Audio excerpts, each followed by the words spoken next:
Do you have that one friend who seems to know an insufferable amount about a lot of random subjects? The person who chimes in with the odd and sometimes highly disturbing fun fact. Well, my name is Carly, and I am that friend. I often find myself wondering about topics that range from the history of certain holidays to what makes some wines expensive and some a little on the cheaper side. So I make use of that mini supercomputer I carry everywhere and just look it up. Lately, I have decided to share the random knowledge that I acquire with all of you lovely listeners. So welcome to I'm Already Looking It Up. Let's have a drink and learn a thing or two.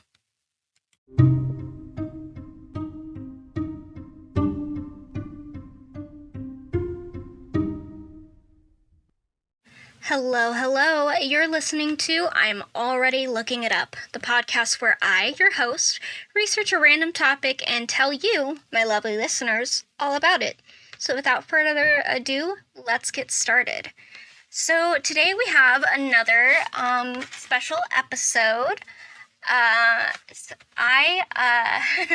So like I've mentioned in the last episode, I like to do topics around the time of my family's birthdays in order, topics that they would enjoy or are curious about or tell me about themselves.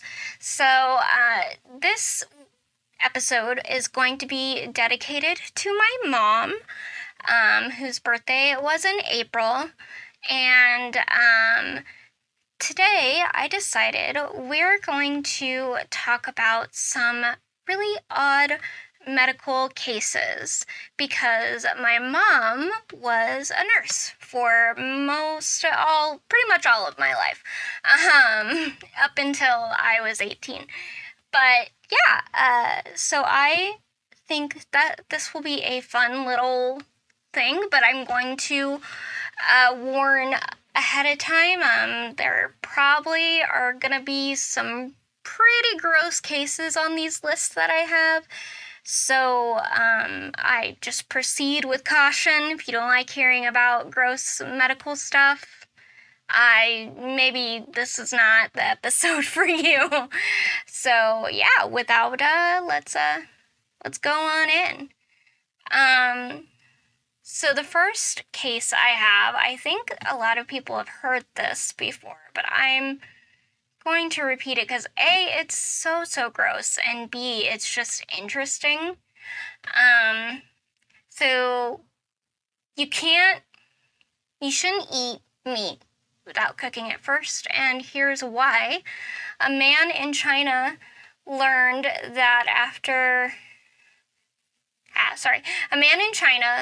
the lesson the hard way after finding out he had a 20-foot long or 6 meters long tapeworm living inside him as a result of chowing down on uncooked cow meat. The tapeworm likely lived inside the man's small intestine for at least 2 years before he went to see the doctors who would ultimately help him flush out the lengthy stowaway. The man complained of stomach pain, vomiting, loss of appetite, and weight loss. His doctors were able to quickly identify the cause of these symptoms because the patient brought along a crucial piece of evidence, a fragment of the parasite which he had found in his stool, or his poop. Combined with the patient's known predilection for raw beef, the tapeworm specimen helped doctors guess that the man was sharing his intestine with Taenia saginata, which is a species of tapeworm. After being treated with an antibiotic that caused him to pass the tapeworm out of his body within hours, the man's symptoms cleared up in just 3 months, according to a case report published by the New England Journal of Medicine in January 2016. Presumably, the man's preference for uncooked beef passed just as quickly. All right, so that is... I fear that. That scares me. I feel like that could happen so easily. Worms can infect people so quickly, and it can take a long time for symptoms to show up. So, yeah, that is terrifying. So the next one. What's worse than a parasitic worm infection? A parasitic worm infection that causes a calcified bladder, a condition that probably feels every bit as uncomfortable as it sounds. A 43-year-old man in Qatar, which I hope I'm saying that correctly, found out just how painful a calcified bladder can be. He had blood in his urine and pain when he peed for a month before doctors diagnosed him with an infection by the parasite schistosoma?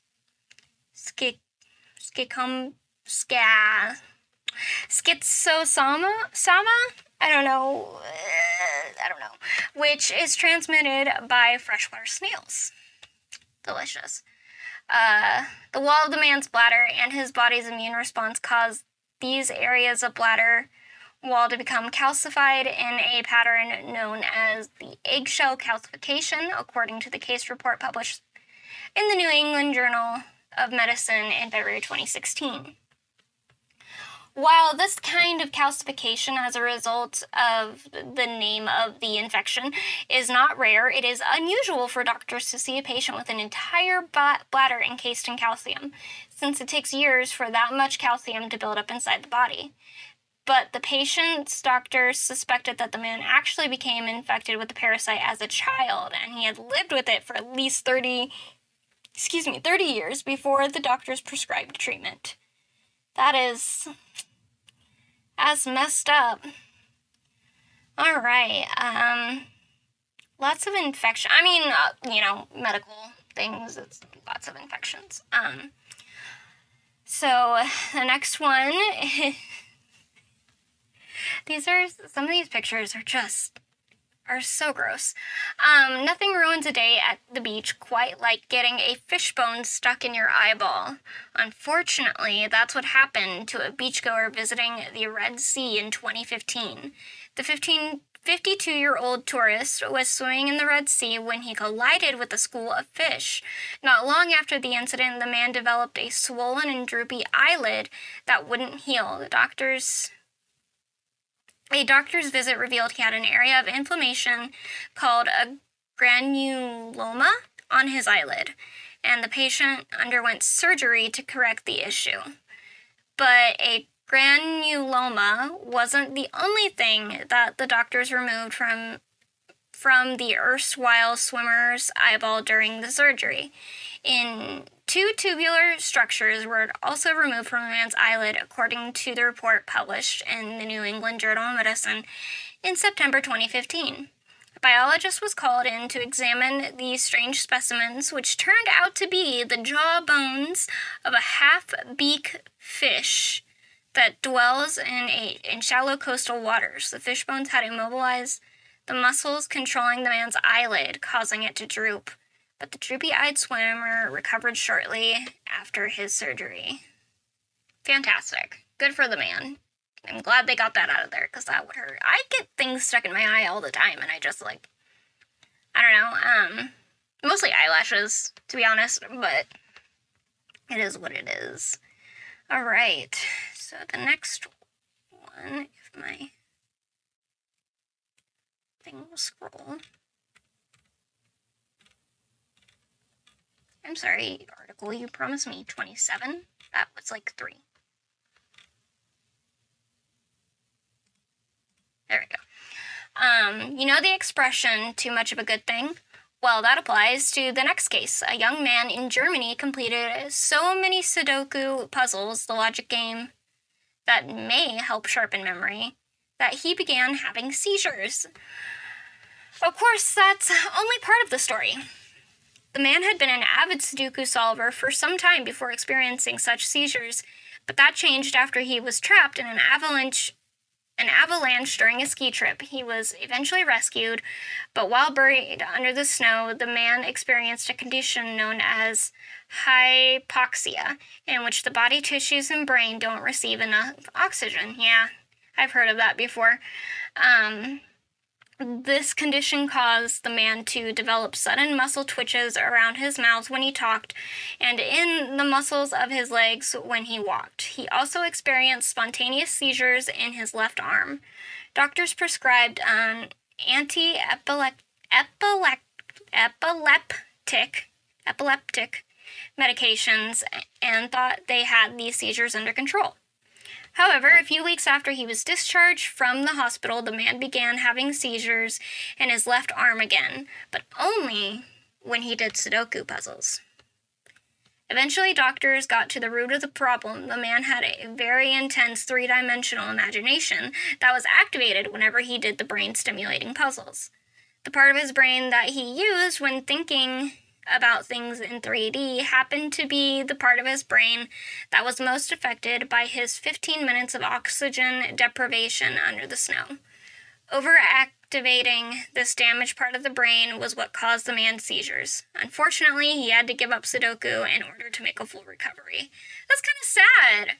I mean, you would think that something like that wouldn't even change. Brains are so freaking weird, man. Like, brains do the craziest things. It's weird. And the fact that that affected it so greatly that he couldn't continue to do Sudoku puzzles is kind of sad. Poor dude. Alright, so on to the next one. Need a reason to skip Pilates class? Because we got a good one. In 2015, a British woman with persistent headaches found the reason for her pain was leaking brain fluid brought on by, you guessed it, a Pilates class. It typically takes some kind of trauma for brain fluid, a clear liquid that flows between the brain and spinal cord and their outer coverings, to leak.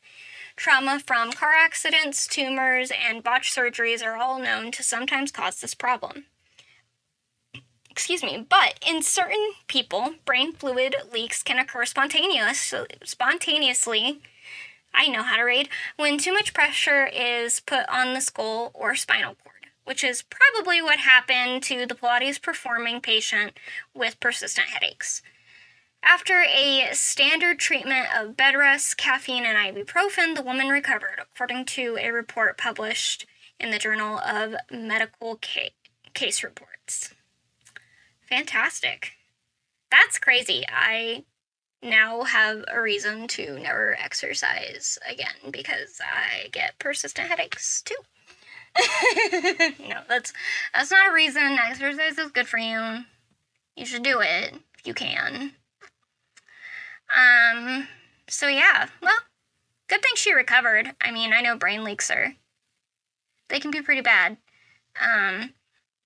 Alright, the next one.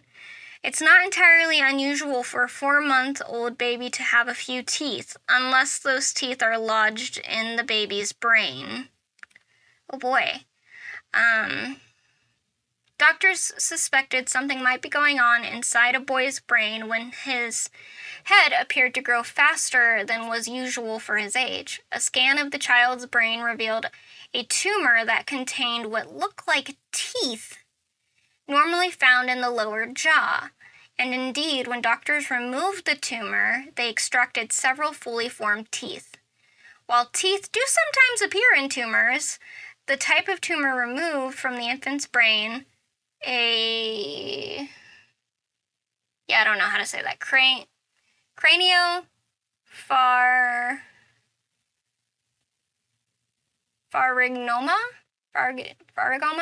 I don't know, wasn't the host of these strange additions, but they don't say what is.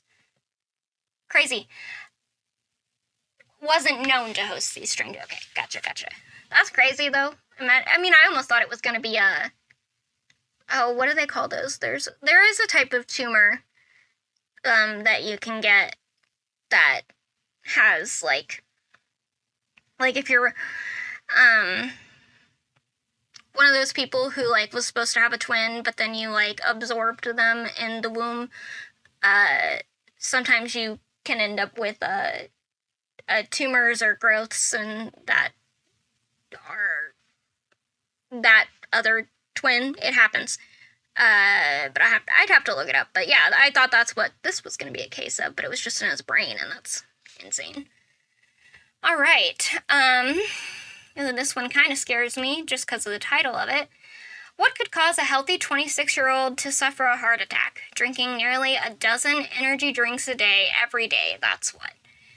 A man in Texas told doctors that he regularly consumed 8 to 10 caffeine-laden energy drinks a day before suffering a heart attack. He also smoked a pack of cigarettes a day for 2 years prior to the incident. According to a report published in the journal Case Reports in Emergency Medicine in February 2015,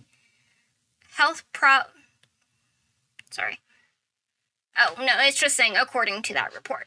And the name of the report was Health Problems Linked to Energy Drinks, which energy drinks are fine.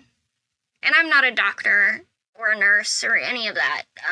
I just have a very base knowledge. But yeah, anything can be too much of a good thing. So it's possible that the excessive amount of caffeine in these drinks, as well as other potentially harmful substances, may have reduced blood flow in the man's coronary blood vessel, causing a blood clot to form and ultimately resulting in a heart attack. The report's authors also noted that smoking may have led to constriction of the man's coronary artery. Yep, that makes sense. I've had some energy drinks, very, very, very rarely. Like, I can count on one hand the number of times in my life I've had energy drinks, but it's because I already have a heart issue, so I tend to try not to make it worse. Alright, so, I can attest to this, kind of. I'll tell the story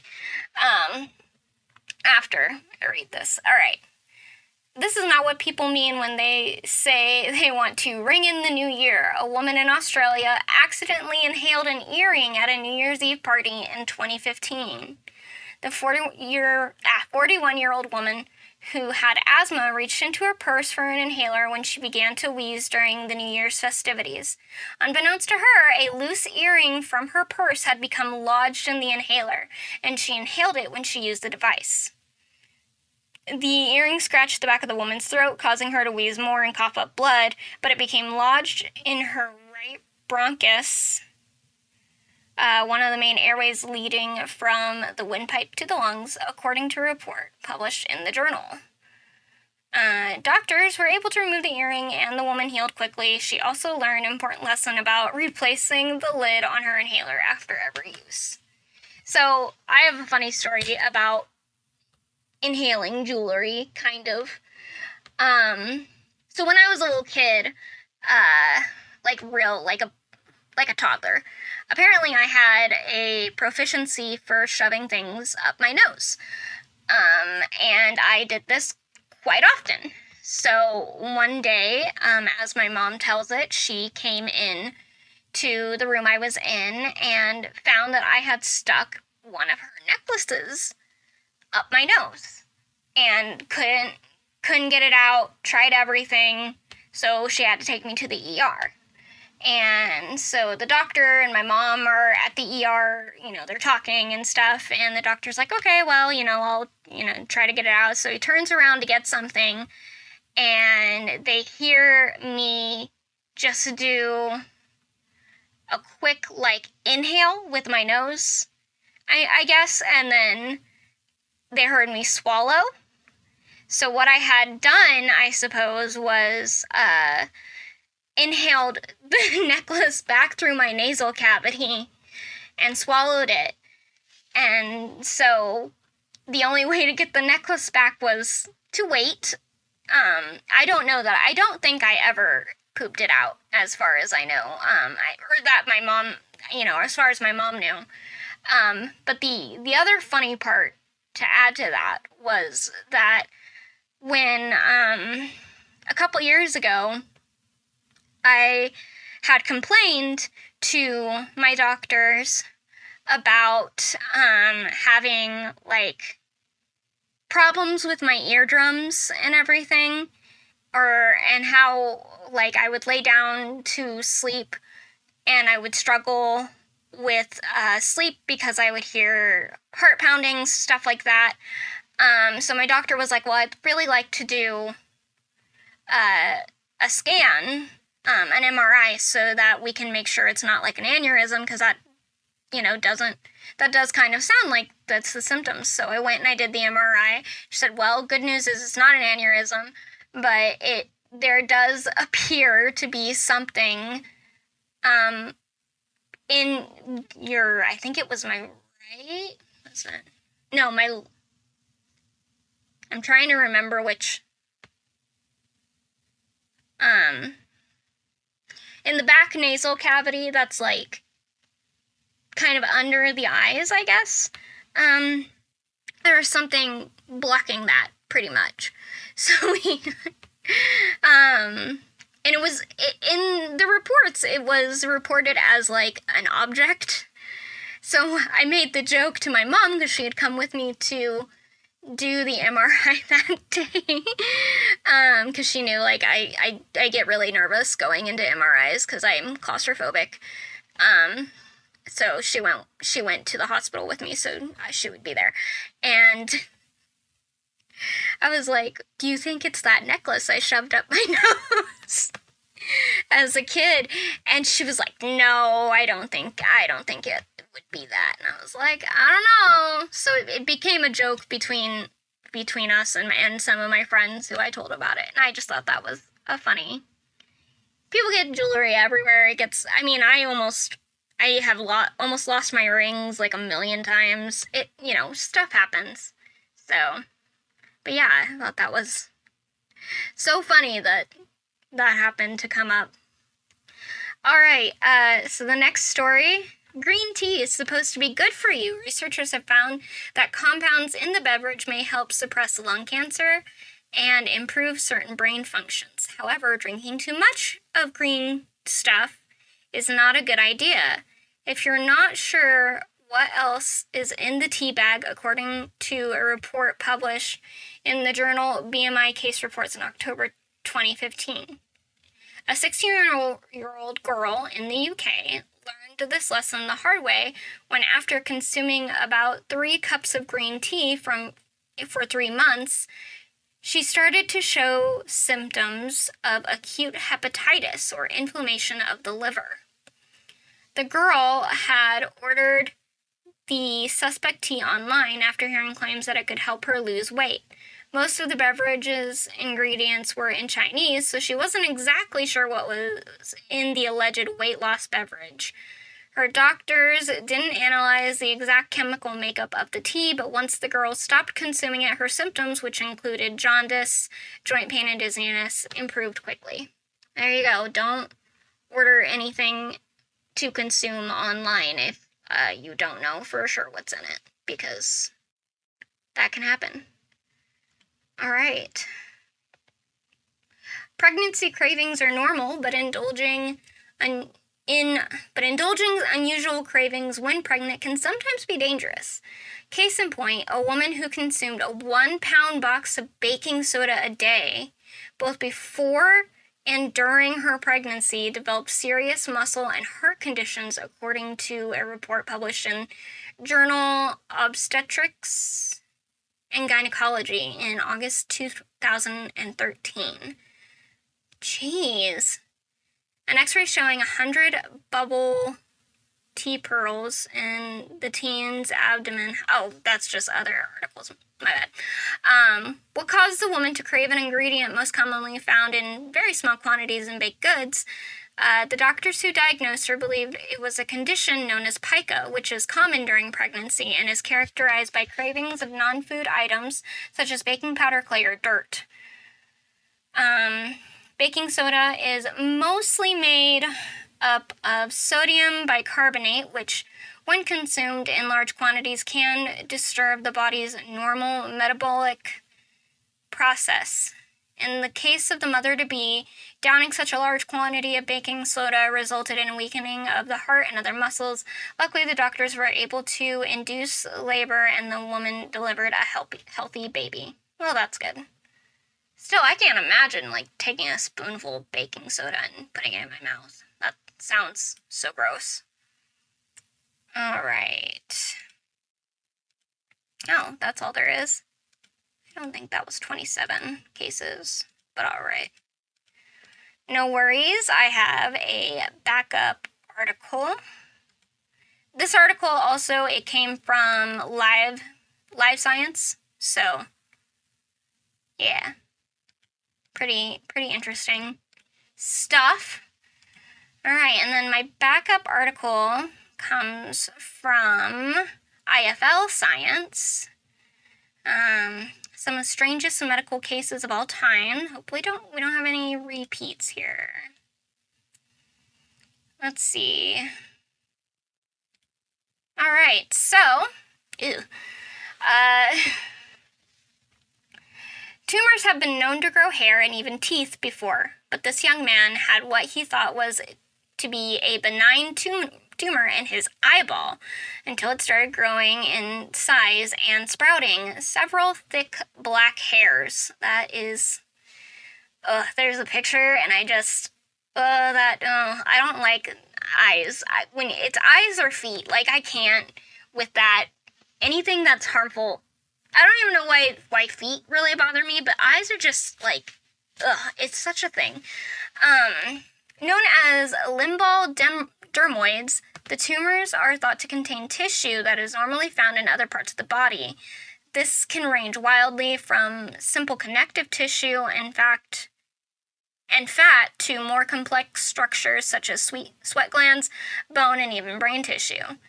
The guy in this case had the tumor in his eyeball since birth, during which time it had not bothered him. Usually the tumors in these cases don't affect vision, as they are not covering the center of the cornea. But after his began to grow, the man in this case decided to get it removed, as it became a cause of discomfort and loss of vision. Well, that makes sense. I'm glad he got it removed, because that's, Look at the hair, I mean, I know you guys can't see the picture, but damn. It does not look great. It's not a good look. Alright. Priapism, in which the penis becomes erect due to reasons other than sexual stimulation, is not unusual. I did not know there was a word for that. What is unusual, however, is for priapism to be caused by a penile tattoo. Look, I have tattoos, man, and I want more, but why? That is exactly what happened to a poor Iranian gentleman who decided, for better or worse, to get the Persian phrase for good luck with your journeys and the letter M, the first letter of his girlfriend's name, permanently inked on his wang. For 8 days, he experienced pain in his penis. Well, no freaking shit. As he suffered a deep tissue bleed before developing a permanent semi-erection. Oh, man. After 3 months, he decided that he should probably see a doctor who, after running a host of tests to check didn't have any infections, concluded that it was probably because the tattoo needle went too deep. They tried draining the excess blood to no avail, and rather than undergoing surgery, the man decided to leave things as they were, as it was no longer painful and he could get a full erection. As you were. What? Why? Good luck on your journeys. Oh, that's messed up. I don't even... No, I can't even. How? Why? Why and how? I don't want to know. Don't tell me. Alright. Here's the one with the Pilates again, so we're gonna move on. Alright, people have a munition in the is it E or FM03 gene end up with a really rare metabolic disorder that results in these unlucky people producing a horribly pungent body odor that has been linked likened to rotting eggs, rotting fish, garbage, and pee. Charming. It results from the body's inability to produce an enzyme that breaks down trimethylene? Yep. Trimethylene? Lean? I don't know. Which is produced when the bacteria in your gut breaks down proteins found in eggs, liver, legumes, and some fish, among other foods. Usually, the FM03 enzyme breaks the foul-smelling trilithamine down into odorless compounds. But when FM03 is mutated, the stinky molecule builds up in the body and is released through sweat, urine, and the breath. That's gross. Ew. Could you imagine if someone's breath smelled like pee? That would, these poor people, that would stink. Literally and figuratively. Understandably, those suffering from the autosomal recessive condition often struggle.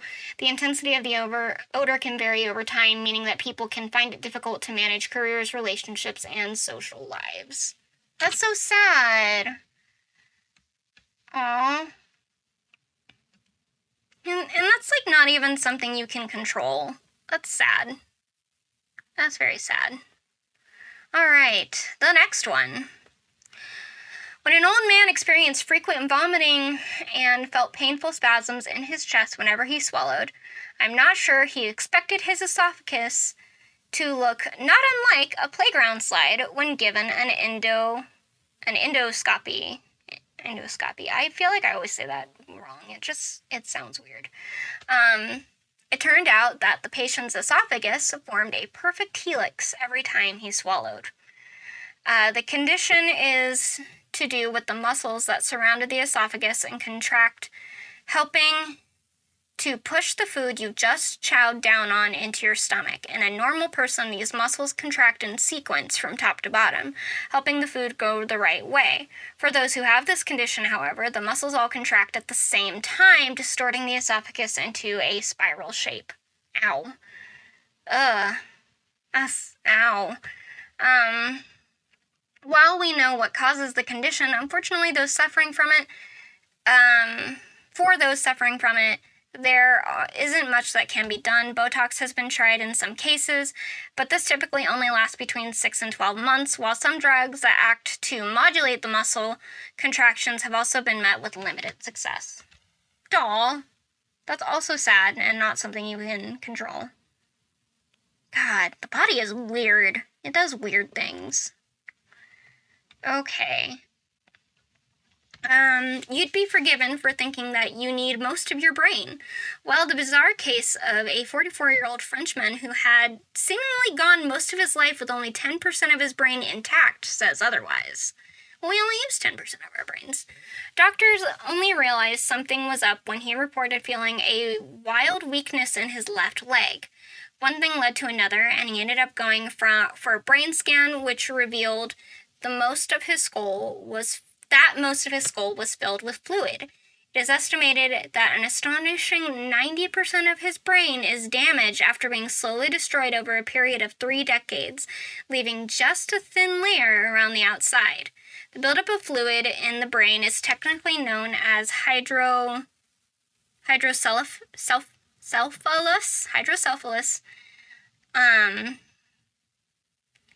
But cases are nowhere near as extreme as this one. What is possibly even more... Oh, I don't get the rest of the article, apparently. Alright then. Well...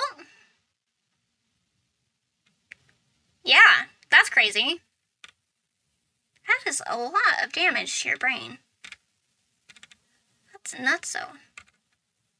Yeah, that's all for this article, I guess. Didn't really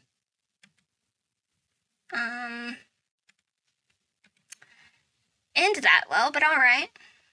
Fascinating. I mean, I love things like this. I think they're really interesting.